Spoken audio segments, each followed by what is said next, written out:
Hello, and thanks for coming along to And We Have an Office Dog, the digital agency podcast where we talk to agency owner-directors and learn more about what makes them tick. From the things that make them similar to the things they'd rather have known sooner, where they've had success and where they've learned some hard lessons. All will be revealed with your host, Chris Simmons, the agency coach, and he'll be talking to a different awesome agency person in each episode, asking them 4 questions and seeing where the conversation takes us over the next 25 minutes. Okay, so let us begin. Over to you, Chris. Thanks, voiceover guy. And on this podcast today, we've got Geoff, CEO at Builtvisible. Hi, Geoff. Hi, Chris. How you doing? Not too bad, thank you. And you? Very, very good, thanks. Yeah. And how long's been built? Oh my gosh, how long has Builtvisible been going? I should get my words right. Yeah, we've been going for, I think we're in our 13th year now. So yeah, it's a fair old time. But I've sort of been here for 9 of those. So that's kind of my involvement with it. So as with every podcast, this is your perfect opportunity in the case that maybe potential member of staff or potential customers listening. Give us a plug. What do you do? What do you do best? Oh, plug, lovely. The way we like to talk about things, we're a proudly independent, unashamedly specialist organic digital agency. So we've evolved from SEO and sort of branched out into those kind of natural segues that's provided. Typically working across financial services, travel, e-commerce, B2B, so huge sectors really. Anything high competition really. The kind of big idea, I guess, is all about this meaningful agency experience and trying to deliver that to people that we employ, the human beings, the clients that we work with every day, and obviously the work that we do. So I guess that's us in a bit of a nutshell. And 13 years of being that, or did it start off as doing all of the things agency related? It actually started off super technical and super strategic. So Richard Baxter, who sort of some of the old school, SEOs know him very well. He kind of came from that world really, sort of super technical. And I guess we kind of just evolved with the space to kind of, as content came into play, as things became more difficult to measure, we sort of, built out a data sort of capability. So sort of even since I've been there, it's really, really evolved. I guess everyone kind of knows us for the technical side. That's often, like the Trojan horse, I guess, in terms of the work we do. The Trojan horse. It sounds very cynical, doesn't it? But come in for 1 service, buy 4. Yeah, unknowingly as well, but no, it's sort of testament to the way we operate. It's not sort of a cynical salesy thing. But, no, it's good. I've followed a lot of what you guys do over the years, and I do know that actually you are honest about it. It's not the cynic in me would really like to push you on that, but no, I'm not going to. So in the last so the agency was going for 13 years, but in the last 9 years or so, what would you say has been one of the biggest successes that you can think of?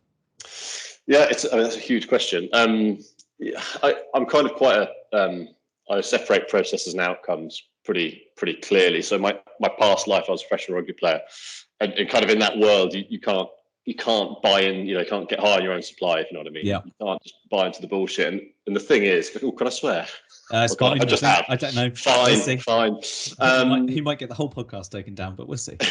If I do, I'm sorry about that. Sort of, and I think, we've grown organically in the last 13 years. We've never sort of had investment. We've never done the acquisition thing. We've just grown by doing really, really good work. And I think not obsessing over the outcomes. So, really looking at, okay, well, how are we operating? What is it that we're doing?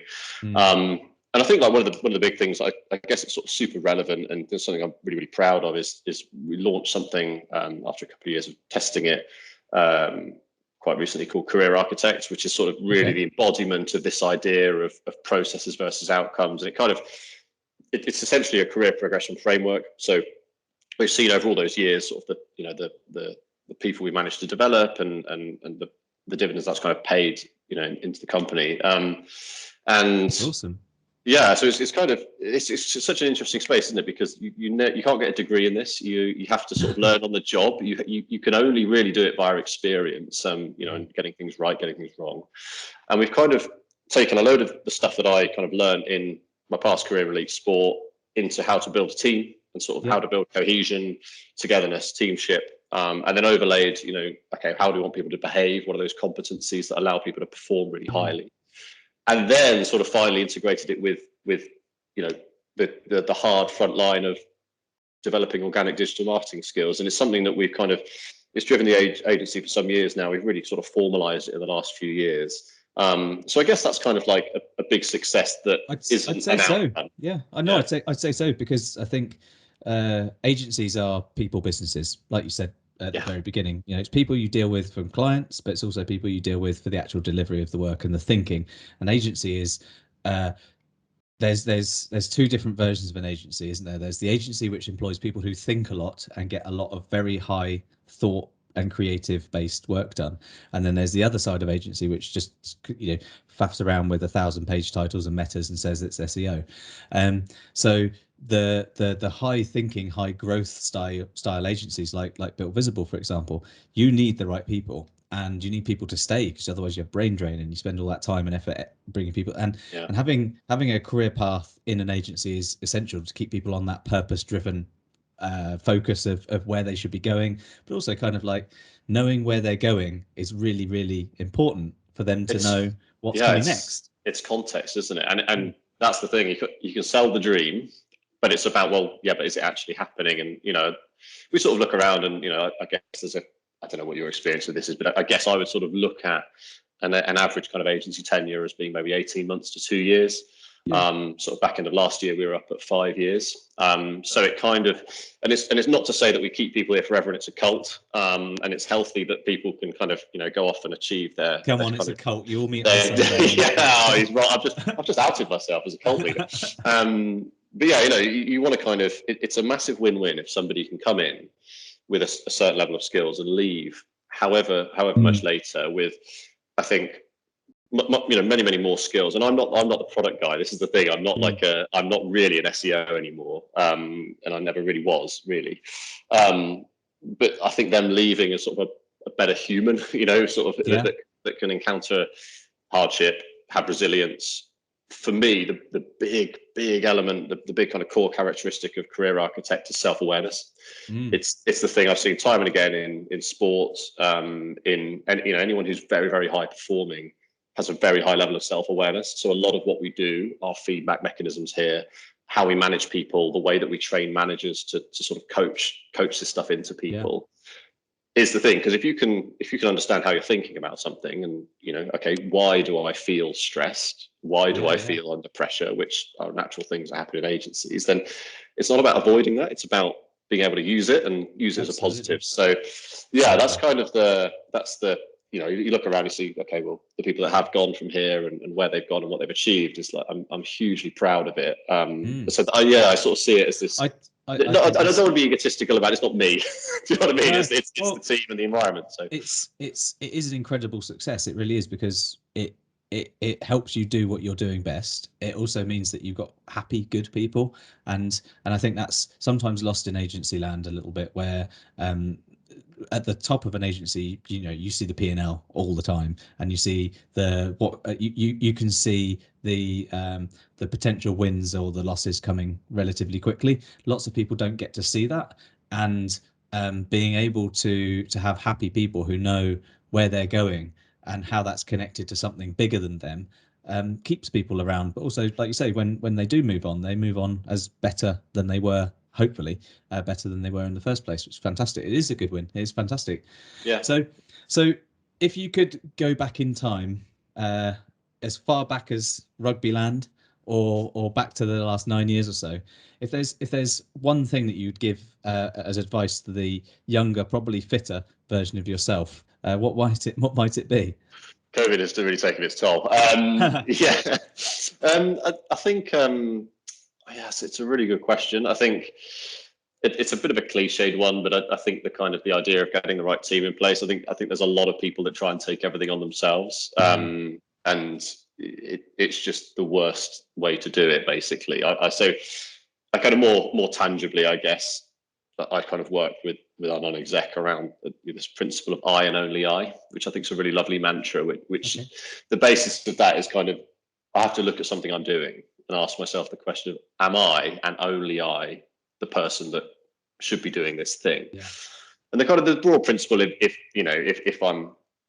there's someone else that can do it, firstly they're probably better at it than I am, because that's sort of a well-trodden path, but also, it's probably a better division of resource and labor in terms of them doing that. So I think there's that. And I think the other one as well is that this is really interesting. I got sort of quite a bit of feedback from my senior leadership team on this topic a few years ago, and it since we addressed it, really, really useful. I wish I'd known it earlier, and it's kind of come from that past sporting background. So the analogy I always talk to people about is, we'd play on a Saturday. That was our jobs. Then you train all week to play on the Saturday. You come in on the Monday morning and you spend, you come and do your weights, do your fitness, get your physio, and then there's a couple of hours, 3 hours on video analysis. Yeah. And you sit there and you're not sitting around patting each other on the back. You're looking at, okay, well, what is it that we did, that we can improve on in terms of as individuals, as kind of units of the team, as a whole team, in our preparation. You sort of pick all these things apart. And I think I was in quite that kind of headspace where it kind of removes the ability to celebrate. And with rugby, it's like you go out and have a blowout in the evening on Saturday and it's all good, but you are straight back to it. And I think I kind of lost that with work. But actually at the same time, it's a journey I'm sure many agency owners have been on, but just taking stock of things and being like, we're not packing parachutes, and actually we are way better than we were at search time period ago.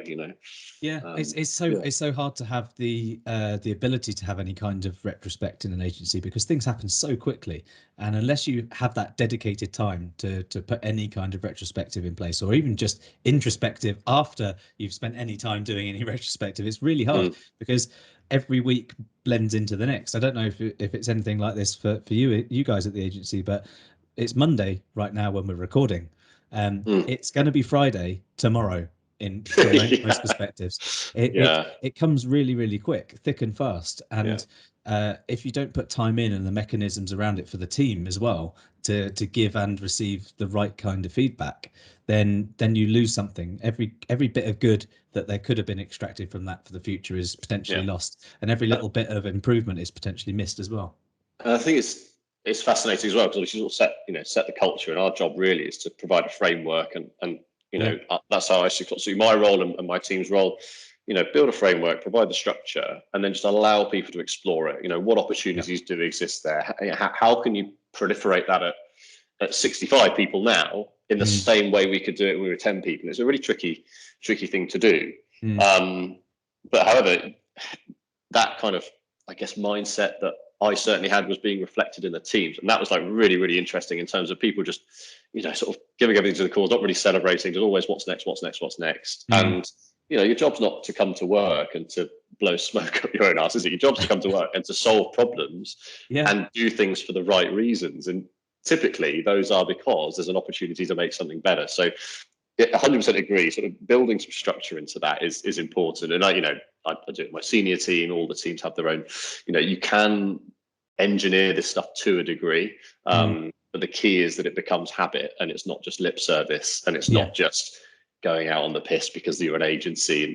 It's sort of doing things that are really meaningful and that do facilitate that. That kind of teamship. Meaning is essential in all of this. Do you think there's something that you kind of have done over the years, you've learned over the years that's really set you up for the success that you're seeing now? That's a really, really good question. I think as an agency, we're quite good at listening. I think I spend a lot of time listening. That's really, really important. Hopefully to this podcast, of course. Well, yes, as everybody should, Chris. Otherwise, they'll probably listen to all the other ones and then stumble across this one. No, I think sort of listening's a key part, and making sure that you're not being led by yourself in a lot of ways. I sort of firmly believe kind of the answer. I don't have the answers. I've never professed to have the answers, and I don't think really often any individual does have the answers. But when you're getting it right, is that the answers in the room. Yeah. But to do that, you've got to create an environment where people do feel a level of psychological safety. They're okay with disagreeing with each other, what I call positive tension. So getting getting out, but really listening to each other and understanding different perspectives, to kind of work out what the right thing to do is, because we're always faced with sort of myriad opportunities and decisions to make, options everywhere. And my approach is kind of get all of them and then really assess and then go with the right one. But to do that, you kind of need to, drop the ego, listen to people, have just as long as they understand, where your intentions are. I think that's really important. But I can't remember what the question was. I just sort of rambled there. Is it vaguely related? If there's something that you've learned along the way that's helped you with success, it's learning to listen. And I think that and a part of listening, there's that old saying, you've been given two ears and one mouth for a reason, blah blah blah.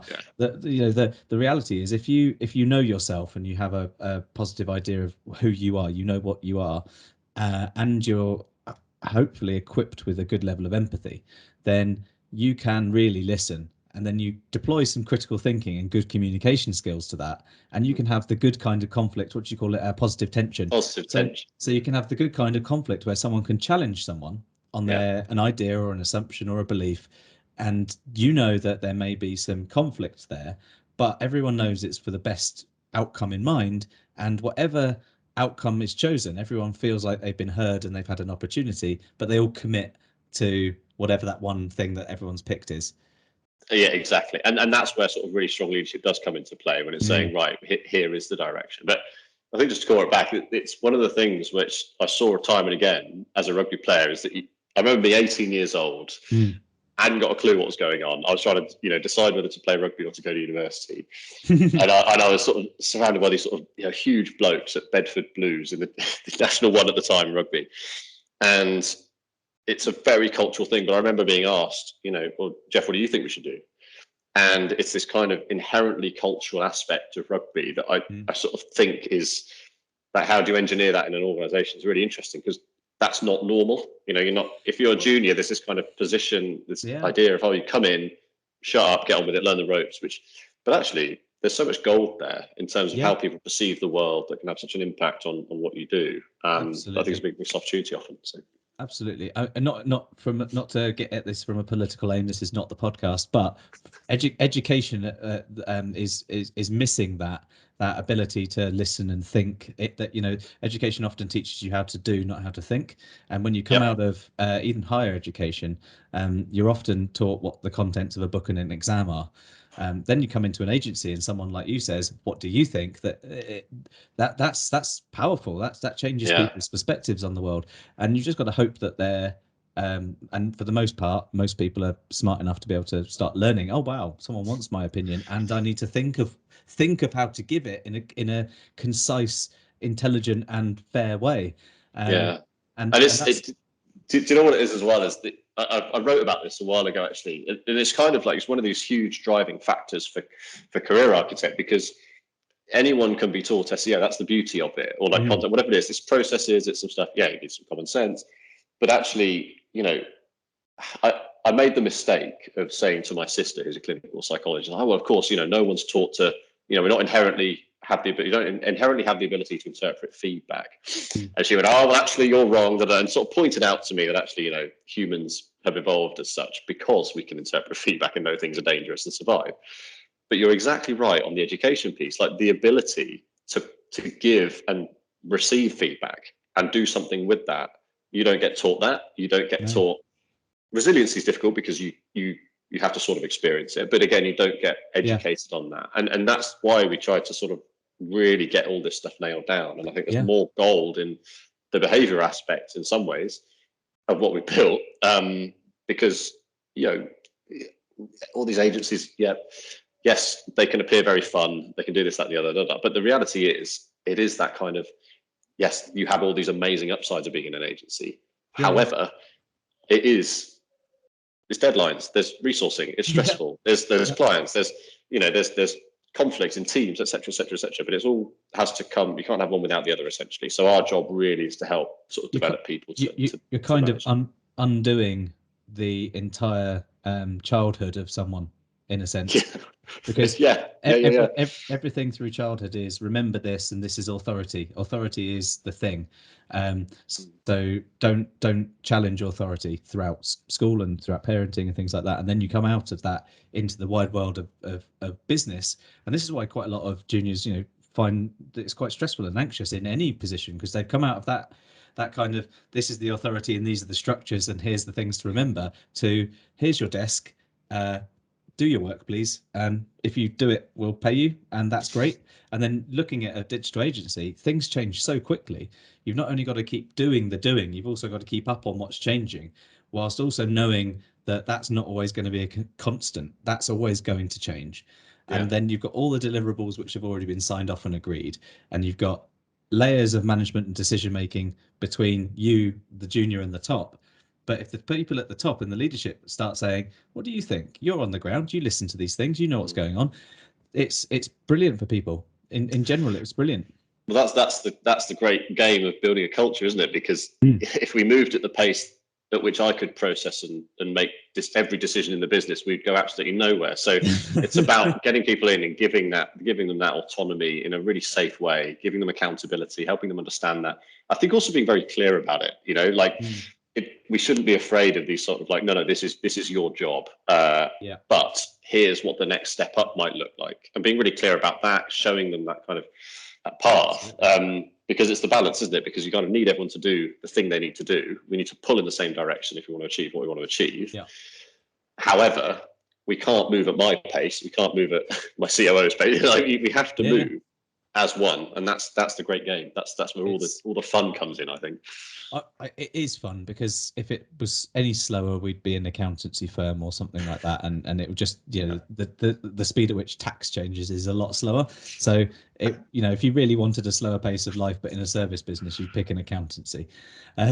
So if there's any potential agency owners listening, or people who've just started an agency for themselves and they were listening and waiting for Geoff's one piece of advice that you could give them and they would be flying on all cylinders, what would that one piece of advice be?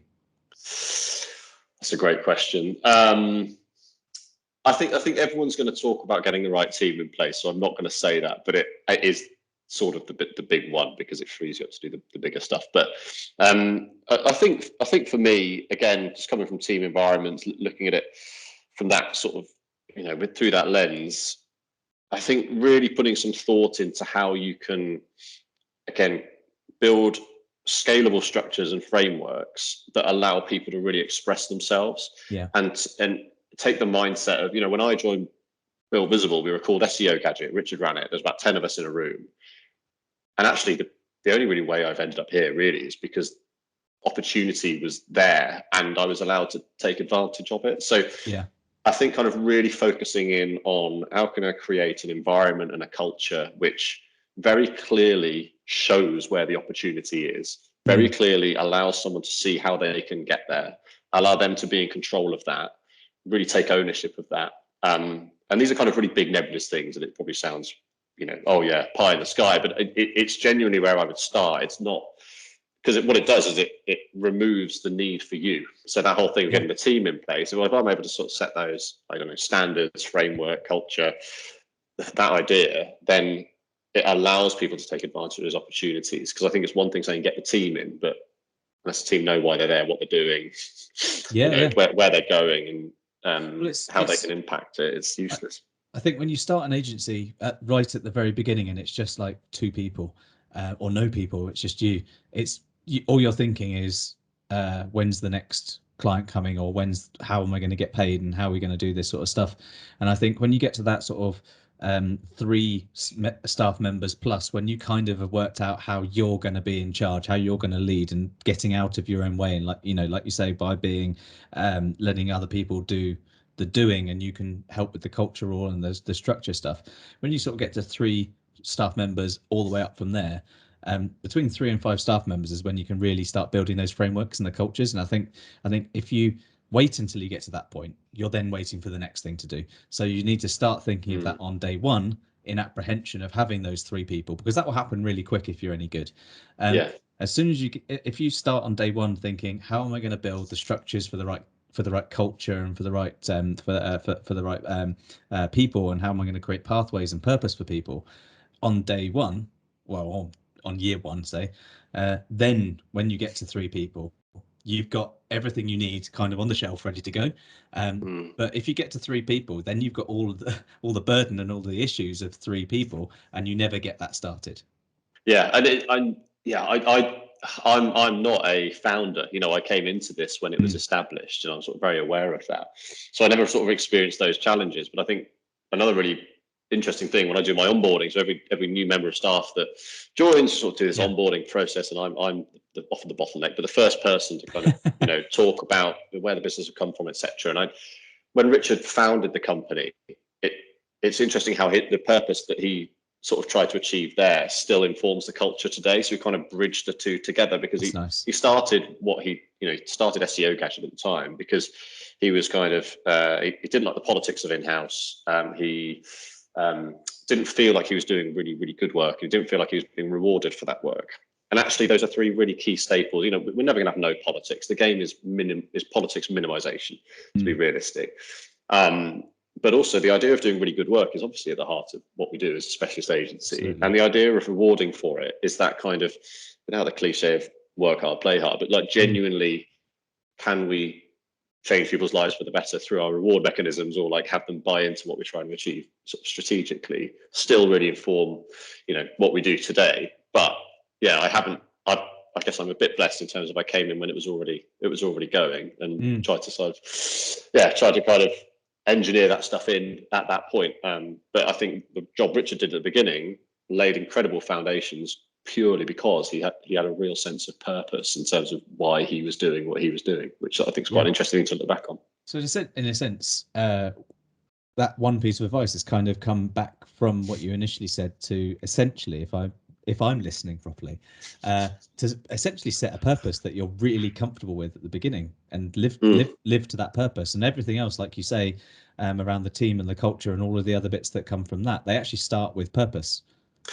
It's the classic process and outcome. It's like, yeah, exactly. And with us, our kind of the big idea is around sort of delivering the most meaningful agency experience in the world. So that's the kind of, the bullshit strap line that's written on the wall and all that stuff. But these things are only useful if they're implemented. And this is the thing, is like we have a very clear value set, very, very value driven around this idea of sort of meaning and experience, and it breaks of an agency, which is people, clients, and work. So again, if I can focus on making the employment experience here meaningful for 65 people as individuals, but also as sub teams, but also as a big agency group, then I'm doing my job. If I'm tailoring what we do to a wide variety of clients, and not as this business or this business, as in the individual. So is it a CMO who's worked with us for 10 years, or is it someone who's just been dumped SEO on their plate because the other person's left and we're just currently their incumbent? Or we need to understand what the clients are doing, make that really meaningful. And then on the work side, obviously it's sort of, working with a multinational conglomerate is very different to working with a startup. And so how do you tailor what you're doing? So it kind of works on all those levels. But again, it exists as a kind of a bit of a guiding light. So the way I talk about values is they're kind of, you go to the bowling alley. I used to say this, and I was like, when you were a kid, and people were like, I still use them. But they've got those bumpers, the bumpers at the side. To me, that's what values are, right? So we can chuck the ball down and we can explore side to side. We can see what's out there, but there are some hard lines on how we operate, what we believe, what our purpose is. And we might bounce off them every now and again, but we'll eventually sort of get to where we want to go to.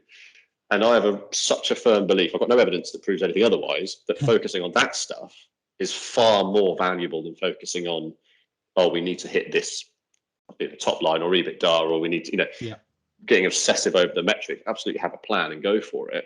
Well, quite a lot of that have follows. Faith in, quite a lot of that follows, doesn't it? Yeah, exactly. And so, that's the kind of the way we look at it, I guess. I mean, yes, I mean, you're preaching to the choir. I love this stuff. Hence why I do this. But what wonderful advice to end the podcast on. Thank you very much for coming along, Geoff. You're very welcome. Thanks so much for having me. Really appreciate it. No, it's been brilliant. People don't really want to listen to my waffle, so I really appreciate it. Well, I'll let you know what the listening stats are eventually. Do. And in our next podcast, we'll have a different awesome agency leader, and we'll talk to them about the things they've learned along the way. Enjoy.